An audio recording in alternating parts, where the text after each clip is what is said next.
नमस्कार दोस्तों, आपका मेरे चैनल में हार्दिक स्वागत है। वीडियो को अंत तक अवश्य देखिएगा क्योंकि कहा गया है आधा अधूरा ज्ञान खतरनाक होता है।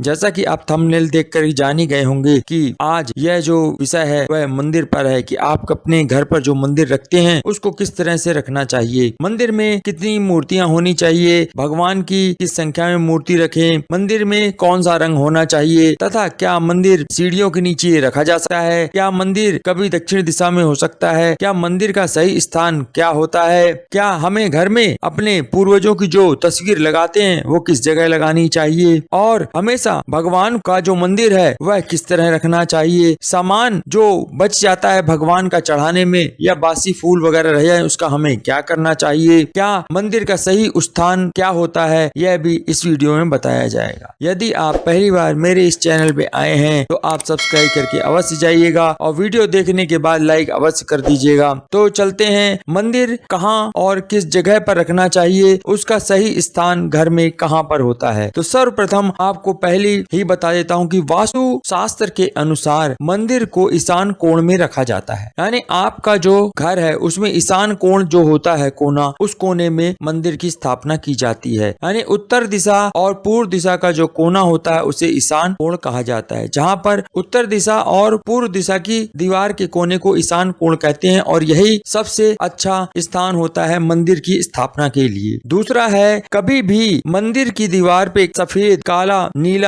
रंग नहीं होना चाहिए, यह अपशकुन माना जाता है और आपको यह रंग कभी भी नहीं लगाना चाहिए। तीसरा, कभी भी मंदिर को बेडरूम में नहीं रखना चाहिए, इससे आपके घर में गरीबी आ सकती है और आपके घर में धन में रुकावट हो सकती है। चौथा, कभी भी खराब या टूटा फूटा सामान ना तो घर पर रखें और ना ही कोई चीज अगर टूट जाती है, जैसे घंटी है भगवान की या कोई भी सामान भगवान का अगर टूट जाता है तो आप उसे मंदिर में ना रखें, यानी साफ सुथरा और बिना खंडित हुआ ही सामान मंदिर में रखें, नहीं तो इससे धन की देवी लक्ष्मी रूठ जाती हैं। माँ लक्ष्मी अगर रूठ जाए तो आप जानते ही हैं धन की बहुत कमी हो जाती है। पांचवा, कभी भी भगवान के मंदिर को दीवार से सटाकर नहीं लगाया जाना चाहिए, थोड़ी सी जगह अवश्य छोड़ देनी चाहिए। छठवां, कभी भी आपके घर में यदि पूर्वजों की तस्वीर है तो उसे कभी भी मंदिर में नहीं रखना चाहिए। पूर्वजों की तस्वीर को आप दक्षिण दिशा में लगा सकते हैं, मंदिर में कभी भी भूल के मत लगाइएगा, नहीं तो आपको घर में अशांति हो सकती है। सातवां, कभी भी मंदिर को भूलकर दक्षिण दिशा की ओर कभी भी नहीं रखना चाहिए, यानी दक्षिण दिशा वाली दीवार पर कभी भी मंदिर को नहीं लगाना चाहिए। आठवां, मंदिर को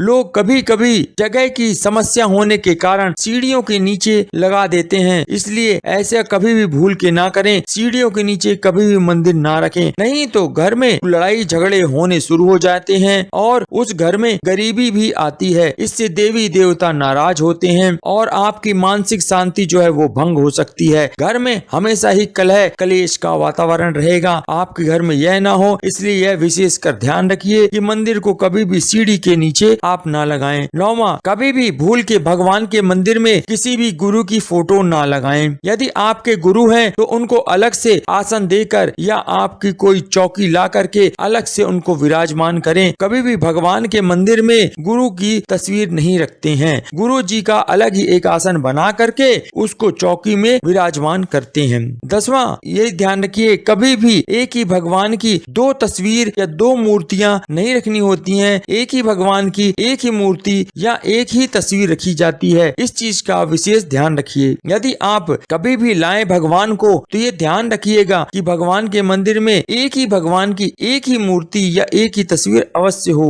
11वां, आप इस चीज का विशेष ध्यान रखें, यदि आपके घर में जो भी रंग हो रहा है उस रंग से हटकर मंदिर की दीवार का रंग होना चाहिए, अर्थात भगवान का जो भी मंदिर जहाँ रखते हैं उस दीवार का रंग आपके घर पे हुए रंग से अलग रंग होना चाहिए। ये वो सब चीजें हैं जो कि आपको ध्यान रखनी चाहिए। 12वां, एक बहुत ही महत्वपूर्ण बात यह है कि यदि आपके मंदिर में कोई बासी फूल पड़ा हो या आपके मंदिर में कोई पुराना सामान पड़ा हो या पूजा का ही कोई सामान ऐसा हो जो खराब हो गया हो, सड़ गल गया हो या सूख गया हो या जिसे आपने यूज करके रख दिया है, तो आप उस सारे खराब हुए सामान को कभी भी मंदिर में ना रखें। मंदिर को हमेशा साफ सुथरा रखना चाहिए और जब भी कोई पुराना कपड़ा हो जाए तो उसे भी धो करके साफ करके आप रख सकते हैं। और यदि वह फट जाए या कहीं कोने में कई बार जल जाते हैं, धूप या दीपक से थोड़ा बहुत कहीं पे चिंगारी गिर जाती है तो छेद वगैरह से हो जाते हैं, तो ऐसे कपड़े को आप तुरंत बदल दीजिए, क्योंकि खंडित और जला हुआ या फटा फटा कोई भी कपड़ा भगवान के मंदिर में उपयोग में नहीं लाया जाता है। इससे आपके घर में परेशानियां खड़ी हो सकती हैं, घर में कलेश हो सकता है, लड़ाई झगड़ा हो सकता है, धन आने में रुकावट हो सकती है। इसलिए आपको विशेषकर ध्यान रखना है कि मंदिर बिल्कुल साफ सुथरा हो और प्रतिदिन नियम से उस मंदिर को साफ सुथरा रखें और भगवान को ताजे फूल ही हमेशा चढ़ाएं, बासी होते ही तुरंत हटा दें। इन सब चीजों को आप ध्यान रखेंगे तो भगवान आपके किए हुए कार्यकलापों को वो देखता रहता है और हमेशा ही वो जब भी कोई परेशानी होगी तो आपकी सहायता अवश्य करेंगे। ईश्वर से प्रार्थना करता हूँ कि आपके घर में सुख शांति रहे, धन की कमी ना हो और आप समृद्धशाली बने। आपने वीडियो अंत तक देखा उसके लिए आपका बहुत बहुत धन्यवाद।